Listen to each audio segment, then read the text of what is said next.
So, welcome, Catie. Tell us a little bit about yourself. I'm Katie. I'm 40. The first time I've said that out loud since turning 40. It's weird. Yeah, I'm 40. I'm a mum of four. And I'm married to Tim. We've been together for 22 years. So we grew up together. And yeah, I live in Portugal with my family. And That's she's a me. badass superwoman. Yeah. Apparently, yeah. I think I'm Apparently, crazy. she thinks she's crazy. I'm going to show you how inspiring she is. So, I always ask the same questions, and I want to know, what does self love mean to you? It's meant different things over the years and not necessarily, I think, positive. I used to think self-love was just being alone and rest. But at the moment, it's being kinder to myself and giving myself grace and space. Um, Self-love is never the same thing on each day. Now, today, I really didn't want to go. I had a training today. I had some interval runs to do. And today, my act of self-love was like talking kindly to myself, like, you can do it. You can go and do this. You've done it before. Um, and it's learning to push through with positivity rather than like pick up on the negative thoughts. And self-love on Monday was ignoring the training plan and resting. It's different every day. I think that's important because, and it comes with age, Yeah. maybe, Yeah. giving ourselves grace and actually being kind to ourselves. Like someone training for Ironman in their early 20s is maybe not going to listen to their body as much as you are. No, no, and I think that comes with maturity and you really lose your ego. You reach an older age and you know that pushing through is so negative. Your body's giving you a warning light for a reason. So you listen. When you're Mm. 20s, you don't have that mindset. No. Yay for aging, a positive. It's a positive and maturing, yeah. So, what has your self love journey looked like from when you were growing up to now? Um, it was non-existent as a kid and as a teenager. It was not happy. I didn't, I, th It was a really toxic environment.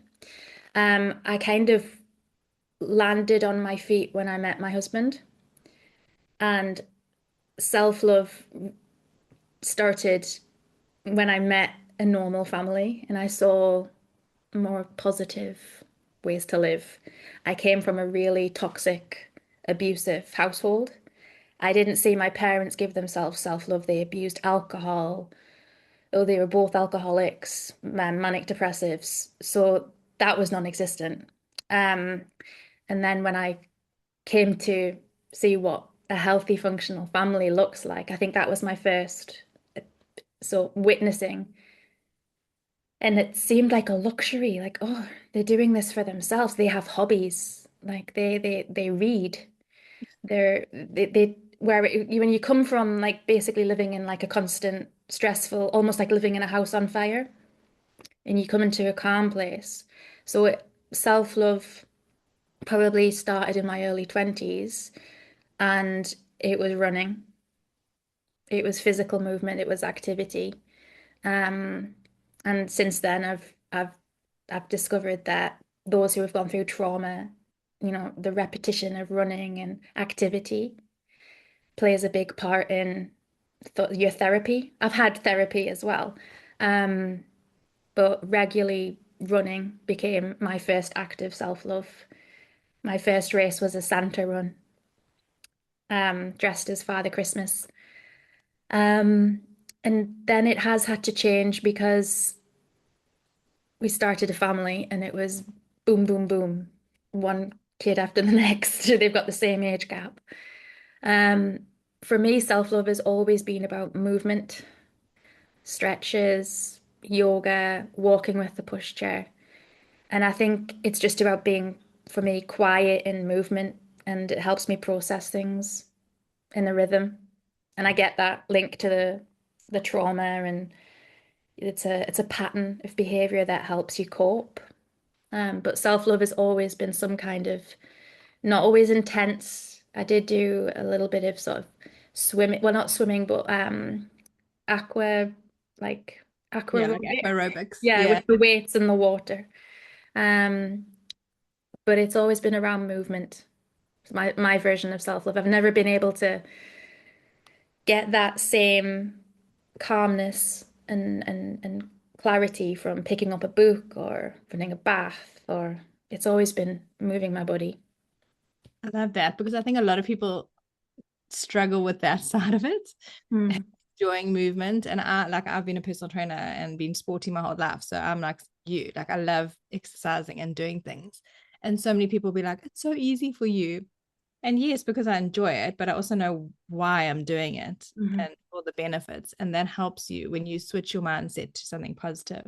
But I was just thinking spiritually, your legs are about moving forward and always looking to the future. So for you, that Mm. running and that constant moving forward and not going back was also about you moving towards something more positive, not just about the movement. Yeah.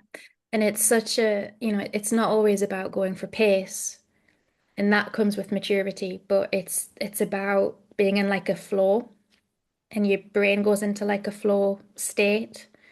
And even on the most awful of days when everything feels really stressful and unmanageable, I know after 500 meters or a kilometer, I'm going to get some calm. Even if that run is only 3 kilometers, it's going to make a difference. So if in doubt, it's like go out. And I know that's a privilege, but it's always being able to celebrate what my body is capable of. As I went from feeling very strong to a different kind of strong. I don't want to say weak because carrying and birthing babies is very the opposite, but your body has a different threshold. Yeah. Um, it's humbling to go for those first few walks after you've given birth, especially when it's like baby number three and you've got, you know, that baby on you and two in a pushchair, you know. But yeah, it's always in motion somehow. But also, that is choosing yourself and that is prioritizing, which when people say, oh, it's so easy for you, it's not always easy. It's just because you're choosing yourself, you're prioritizing your mental health and your physical health. Yeah. And it's choosing that. You could have sat on the couch and not done anything and not gone for walks and not started again Yeah. because it'd be easier to keep them at home. And a lot of people do that, but you chose yourself, and that is an act of self love in itself. And that was definitely learned behavior because I didn't grow up seeing that. It was almost a martyrdom. Motherhood was a martyrdom.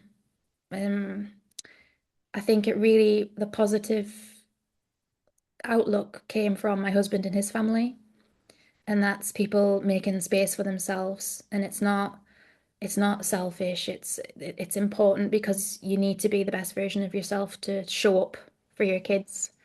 Their number one priority. I've obviously that has slipped in the past, and I have put obviously their needs have to come first. And if that means, they're sick, I can't get that movement in today. There's other ways around it. I am a big fan of YouTube workouts. So they would nap. I've got the same weights. I'm looking at them over there. I've had them for 12 and a half, 13 years now. And I'll do that for mindset. 15 minutes is all it takes. Um, but yeah. I love that you moved to Portugal with your weights. Those are the same Yeah, weights. the You same brought them weights. in you shipped them here. You were like, yes, We that's my drove. priority. We drove, and they were a priority. With my kids, we drove from the UK when we first moved, and the weights came in the car with us. Because I know I'm a better person. I'm a better version of myself. If everything is overwhelming and stressful, it's sometimes all I have the capacity to do is 10, 15 minutes, and it's a game changer. And it's not always intense. It can just be gentle movement. But also it's I get a bit of a kick out of adapting to the situation that I'm in. So That's well done, me. yeah, because even if you like I've got like probably like 15 loads of laundry to do. I don't have this help with the house. We have friends, but it's not the same as having family nearby. There's no help. And with 4 kids, that's, you know. So you have to learn of ways to fill your cup. or you're going to be burnt out. Yeah, just from doing laundry and cleaning the house, Life, just all those life, things. Yeah. life in general. Yeah. So tell us about your goal. So we know you ran and you loved running. I obviously watched it literally on Instagram and in person and saw you transform into this Iron Woman. How did you get that idea to sign up for that?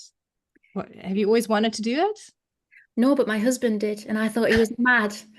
I was like, well, why on earth would you want to do that? That looks awful. And then something kind of clicked. And I think it was just a few different things. Um, Summer before last, my daughter, how old would she have been? 10. She was almost quite fearful of being in the sea, being in the water, and I think it had come from me. I had a hang up about the fact that I could keep myself alive in the water. Like I can nana stroke, I could breaststroke. Um, but ultimately I watched an amazing woman, the South African lady called Corin, complete the half Ironman. Um, and I just thought, why not me? My husband taught me how to ride a bike when we were 18. We went to university together in the halls of residence. He bought me my first bike at 18. Um, but it didn't sit well. Didn't become a passion. Um, so I hadn't ridden a bike on the road and I couldn't swim. Mm. Freestyle. I couldn't put my face in the water. So my husband took me to the pool and he described it as I swim how Phoebe from Friends runs. Or I did. We laugh, but it was really I couldn't do maybe I couldn't do the length of the 25-meter pool. It was bad. The first time I went on my own, the pool lifeguard, I'm sure he just tracked me the whole time. It was not a good experience. But it was just this determination to have that day, and little by little, every session it got a little bit easier. It just showing up again, showing up for myself. Now all of my children are in school. I'm self-employed, so I'm very much in control of my own work hours, and it's a huge privilege to be able to go and do these training sessions around work. I used to be a nurse in the UK. I don't think I could manage the volume of training around the shift work, but just consistency. And then the first time in the sea, that was horrific. Um, but now it's like a place of peace. I absolutely love it.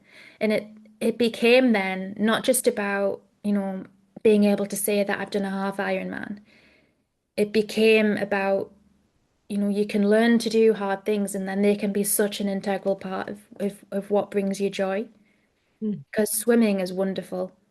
It's a wonderful sport. And I spent 38 years hating it. And being that mum, like when my kids were at the beach and obviously then realizing it had passed on to them, like, no, mummy will stay with the towels and the bags. Daddy's the fun one. And it was from a place of fear. I didn't want to get panicked. But all that is changed. The ocean is absolutely phenomenal place to go and just feel the freedom of movement when you swim in along with, you know, it's for me, it's a bunch of girls who I go with. And you go at sunrise and it's just the most wonderful experience and there's no fear. And I've just signed up to swim 5 kilometer open water swim. Look at you. Yeah. So it's when those fears then, through hard work and consistency, you change and they become something that you love. I'm still working on the bike with that. Um, but yeah, the One step at a time. one step at a time. Um, but it's a wonderful feeling to overcome. And it's a privilege to pick, something that you want to overcome of your choice. It's not like it's a something I've been that's been thrown at me. But there's something nice about having that control as well to pick your battles. So yeah, if anyone is thinking, oh, it would be quite nice to just, get out in the ocean and swim freely for a long time, like just find a bunch of people for safety reasons and give it a go because it's absolutely wonderful. That's the biggest surprise is that I genuinely love it. You've rewired your brain. Yeah, but it helps in other ways. So on challenging days when the work volume is high, we we started a new business over the last 6 months. And if anyone's ever been there, it's really stressful. But we've done this multiple times, but the way I've coped with the stress this time is so, so much better than in the past. It's so, it's you're able to put things into perspective a lot quicker and deal with the stress, even down to dealing with stress with the kids. When you constantly challenging yourself out of your comfort zone, a lot can be said for that. It's brilliant. And you're inspiring them. Like they changed wanting to swim in the ocean more now since you Yeah. do. Are you the fun parent now?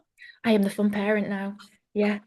My son Oscar, we've signed him up with a triathlon club.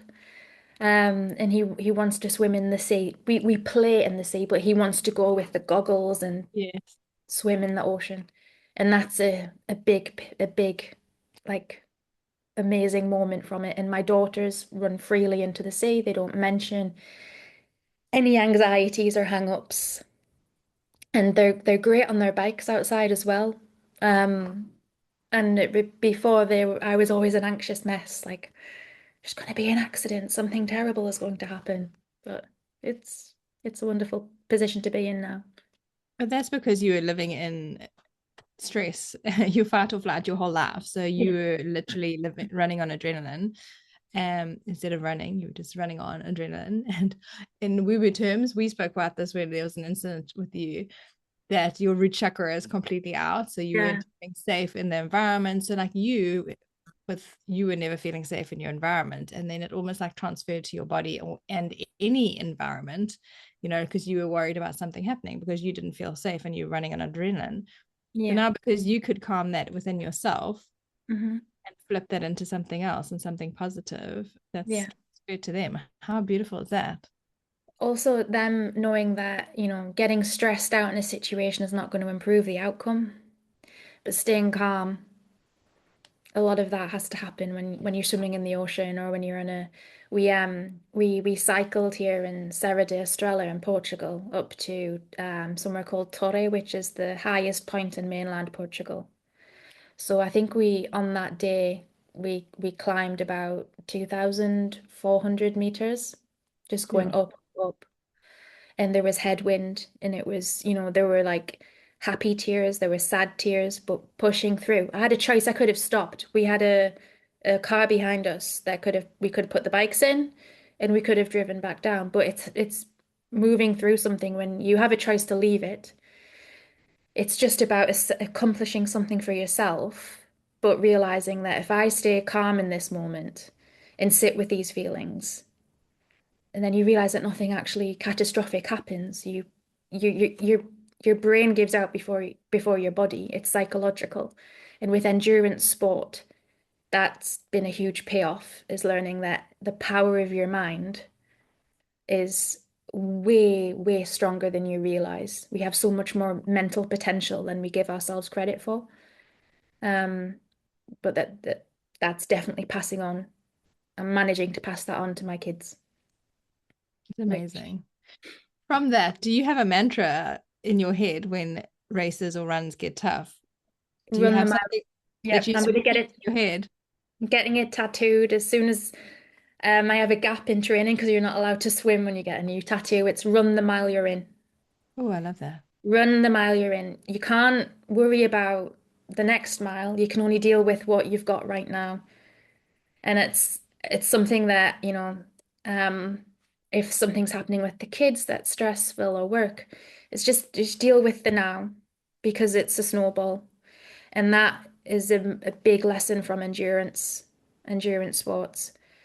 I've signed up for the full distance Ironman in October. So that's coming. That's a 3.9 kilometer swim, a 180 kilometer bike ride, and a marathon. Um, if I think about that as a big, all one event, then I'll spiral. But I've got to start with the swim and I've got to start with the first 100 meters. And that's very much how I approach all of this, is I just have to deal with now, what I'm doing now, right now. And it's very grounding because I used to spiral and be a bit of a control freak. And I think you're always reaching for like what's coming next, but it really makes you focus on the now. Mm. And so I've got a friend that had an alcoholic father, and so she said the same thing. She was my spiritual life coaching case study. So, and she said the same thing. She went into bodybuilding, and everyone was like, "You're nuts! You're coming to like Jane's birthday, and you're bringing your chicken and your rice, and you're not having cake." And she's like, and so her and I worked through it. She was like, "Yeah, yeah, yeah." And it's a control thing. It's she said it's like the only thing I can control, and Yeah, I can feel like I'm in control of something. yeah. And it's because of the chaos and the uncertainty and coming home to a bipolar mother and then an alcoholic father. She never knew who she was going to arrive home to. Hmm. So she had to adapt and become the chameleon. And you probably feel the same way. She had to become the chameleon of who she was going to find that day and be as quiet as possible and as small as possible, and then you take that into your adult life, and then it takes meeting someone who brings it out of you and says, okay, you don't need to walk on eggshells around me, like this is a safe space for you Yeah, to actually like, ooh, okay, this is different, this is yeah, okay, this is uncomfortable, but I can learn and grow. But yeah. that's why it's a control. It's not that you're a control freak, we just use those words. It's that Yeah, you were conditioned to be controlling because you had to find something to control. And luckily for you, it's a healthy control. yeah, luckily. Hasn't always been. There's been eating disorders in my past, and it was never about aesthetic. It was purely about what I could control in that time. As a mother, I got really anxious. I wanted to control everything. And then becoming a mother for the last time was during COVID. And that was a spiral moment. It's not been linear. There's been lots of this over the years. But choosing to take a positive control, that's a big bonus. This is helped with a lot of historical negative sort of patterns of behavior. This is helping to unpick them and rewrite them in my version. Because I think when you come from a place of trauma, you carry the generational trauma and you carry the story that they've written for you to a certain point where you reach. And I think that definitely happened sort of closer to getting to 40. Is you're like, no, I'm not going to be in the victim mindset anymore. Yes, it happened, but when does it start to be like a positive turn on this? And I'm going to write my own story. And that's definitely where, for me, Iron Man comes into it. Mm, so good. And your negative self-talk that has turned into positive self-talk, Yeah. how has that changed? Is it something that you've consciously had to work on over the last few years? And when you started with the idea of Iron Man, were those habits creeping back in and you had to kind of shut them out? Self-doubt creeps in, and that's normal. Um, but again, over the years, learning, my husband has a really good mindset. I'm not going to gain anything from speaking negatively to myself. And especially over the last 2 years, I've given a lot more consideration to that inner voice. I have read a lot around sports psychology and visualization of like the end goal. What is the harm in imagining yourself running over the finish line of whatever it is you want to achieve? And you're not going to get there if your self-talk is you're not good enough, you're not strong enough. So you have to. Mindset is abundantly important, but more important than that is my kids are learning to Mm. talk to themselves with grace and kindness. Um, it's a lot of payoffs in that sense, but you have to change your mindset. There's I'm sure people can, but it's not a joyful experience, and it should be. Yeah, I'm not torturing myself. I want to enjoy the process, and it's the first time that yeah, I'm proud of what I'm achieving, and it's great. And also, when you run a race, so not saying Ironman, but just say like, oh, your friends are doing a 5K or a 10K race. And um literally I used to be sponsored by Puma. I was an ambassador in South Africa. So I got thrown into doing a 10K, and it was literally it was like 3 weeks time or something. I hadn't trained because didn't know I was going.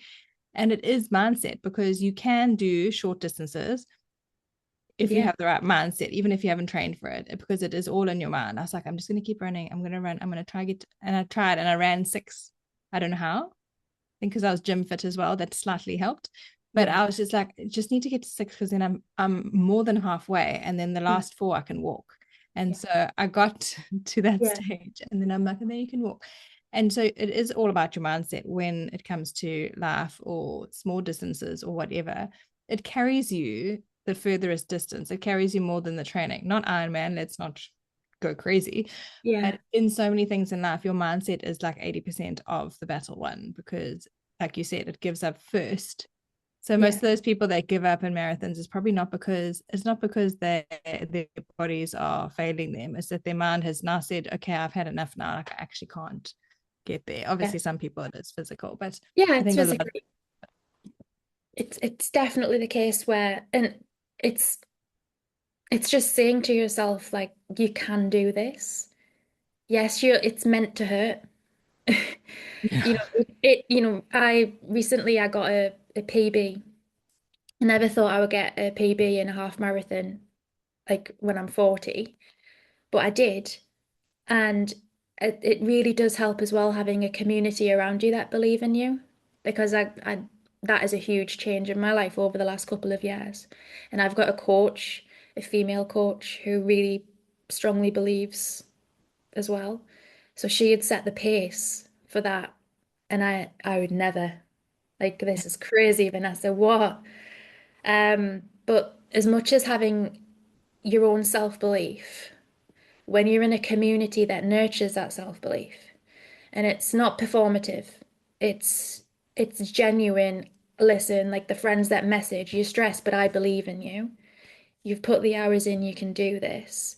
There's power in numbers. So surrounding yourself with the right community is incredible. And I'm in that. I'm in an amazing group. Um, it's the Road to Iron group, and it's a bunch of fabulous people, all different backgrounds, all different ages. But it does go a long way. Not when your self-doubt is kicking in, but when you're having those wobbles and you've got people around you that say, "Look, what are of course you can do it. I believe in you." That makes a huge difference. I watched that Instagram, and that Instagram has grown, and it's grown in members as well, right? Since you Yeah. guys started having the same goals. And had anyone in that group done an Ironman before, or was everyone new? Um, I think everybody, the founding ladies, hadn't done a half Ironman before. Um, we had we had a mother and daughter Matilde who started the group, and her mum Alexandra. So she crossed the finish line. She's 58. Sure. Um, and these, I'm not unique with not swimming. A lot of these ladies, you know, not many people swim like open water for 2 kilometers. It's unusual. Mm. But overcoming those challenges, again, when you could say, no, I'm going to sit back and I'm going to do this. It's this safe zone. They're hugely inspirational to me. Like there's so many different backgrounds. We've got lots of people who are managing this with children. We've got people who have survived things like cancer. We've got incredible, community. Um, but it, it's it's great to be a part of it because you feel like you've got like a family. It's like a family. And when women support women, that's really magical. There's no competition. There's no, fighting for space. It really is just, I think, because the age range is there. Because that hasn't always been like that in groups of women over the years. I think when you stick to one small age group, it's when the infighting kind of happens. But we've got like older women, we've got younger women, we've got women my age, and it genuinely is such a nurturing, empowering environment. It's very, very special. It's wonderful. It's one of those accounts where the videos that you see, you get goosebumps when you're watching it. Yeah. Like when they were sharing, or I was following along there when they were sharing, or when you guys were taking part that day. And it was just like goosebumps, goosebumps, goosebumps, because it was just so inspiring. And then you all had your matching outfits. And it was just like every time we saw videos of someone else sharing or tagging you, and you could see there were so many people supporting. It Yeah. was just so, so beautiful to watch. It's your heart grows a little bit when you do it because you're not just invested in your own achievement, you actually share theirs as well. When you're just on the sidelines and you're watching, you're absolutely beaming with pride for people. It's it life is so much better when you share in other people's joy. And I think it's a little bit lacking at the minute in the world. Like go out and celebrate other people. Yeah. It's does wonders for humanity. Um, Yeah. but yeah, I love them all. They're amazing. So good. So besides, so that's your new goal, the full that you're doing in Yeah. October. Amazing. We will all be shouting for you. And besides your training, which we know is the most important part, do you do anything creative? Are you creative? Is there something else like a secret hidden talent that we don't know about? I don't think I have any secret talents. But I do enjoy, I love art. And for a long time, yeah, my husband is a very good artist. But yeah, drawing and my daughters are the same. Um, Being outside here where we live, it feels kind of like it makes you want to be creative. I do enjoy things. I've done a few classes with around pottery and things like that, but it's a time issue. Hmm. I like to write. Um, it does spark those things again because you feel a little bit lighter because you kind of have a bit of a zest for life. So it does all of those opportunities to be creative. I'm going to start learning how to embroider.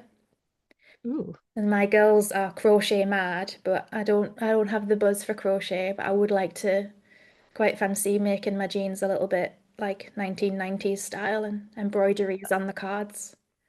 But doing things like it's funny. I've got matching bumped knees with my 8-year-old son. We've both got the same grazed knee from falling off our bikes. But like living a little bit more playfully, like I do go and play in the sea with my friends. That's like I'm a 40-year-old woman who doesn't go to the spa for treatments. We go on like 90-kilometer bike rides and we love it. And it's like, oh, smell the trees and listen to the birds. It's that. And when you learn to live a little bit more playfully, I think it does open your heart to be more creative. Because that, the same, the same chakra. It's yeah. literally the same chakra. Yeah. So I do feel like kind of coming back to life a little bit. Um, but there's a lot of artists where we go to our local cafe and there's a guy and he's one of the parents from my kids' primary school and he's an artist and it's wonderful to be around. It's nice. I like it. Love that. Yeah, so that's that sacral chakra. So it's all about like it's literally our womb area. So it's all about birthing creations, not just children. Yeah. It's about being creative. That's where creativity lives. It's about your inner child. So it's Yeah. all of those things, like you say, if you when you start living more like in fun and having fun and being playful, it does spark that creativity because it's literally the same. And it's so interesting you wearing red today because root chakra, I was noticing. Oh So yeah. so the root chakra, are you wearing the red, which is all about the root chakra, which is about feeling safe and secure in Yeah. yourself and in the environment. So you're on point there today. Good to know. And if you're not watching this video, she looks like a little pinup, like a 1950s pinup, because she's cut her hair. She's got, I've cut my hair and I'm not quite sure what to do with it yet, but it's so much easier. I love it like that. I think it looks intentional. I thought you did it on purpose. It's just what happens. So cute. You just need to put like a little pearl clip there, and then you like, "Ah, I did this on purpose." Oh, wow. I made everybody clips like that when we got married. I made my sister-in-law these almost, they're like Art Deco style, like feathers and pearls. So, There's a new creativity thing for you to do with the girls. yeah, make Make some your own clips. headpieces. I love that. So, is there any advice that you would give to any age woman out there who is maybe gone through what you've gone through? Maybe they're having self-doubt, or maybe they're thinking about taking on like a big audacious goal that they maybe are not sure if they want to follow through. What is your advice? My advice is to pursue what gives you a spark. Your story is Mm. being written, it's not written. You've got years left. You write your own. What do you want to look back? You know, at the turning point is to think when I'm hopefully more like 100 years old, 90 years old, and I'm unable to maybe do these things anymore. Am I going to regret, you know, giving up on these dreams? And the answer is yes. I used to think, you know, am I selfish? I have 4 children. Does this take away anything? And it doesn't. They're seeing me live my life. I'm not waiting until they've, you know, flown the nest. They're watching my husband and I pursue our passions, and they've got 2 really happy parents, and they're getting involved as well. It's not wrong to be selfish. We need to normalize. Selfishness is not, you know, if it's not hurting anyone.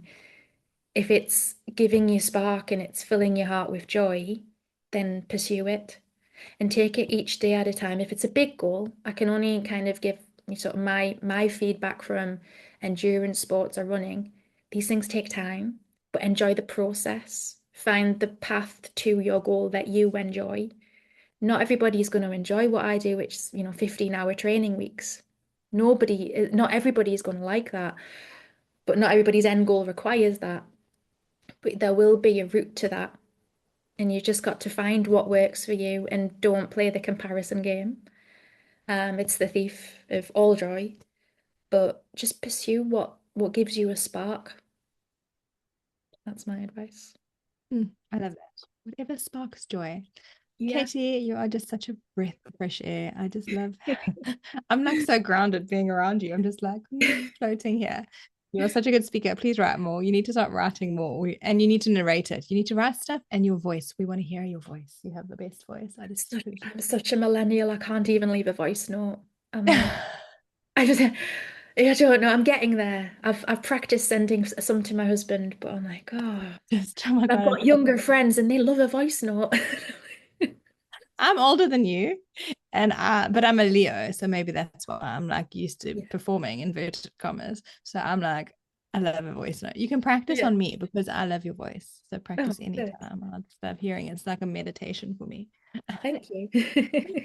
But thank you for sharing. I think that so many people are going to be in your story is something that needs to be shared. Oh, And I'm so proud of you. And I literally was screaming at my screen when you were taking part. Next time I'm coming to watch. oh, wonderful. Thank you I love for joining that. us. Thank you for having And me. we will report back. We will report back after October when she has smashed her new goal. But thank you everyone for listening. And yeah, no pressure, no pressure. You'll be fine. You'll be totally fine. I know you will. But thanks for listening, and I will see you guys next episode.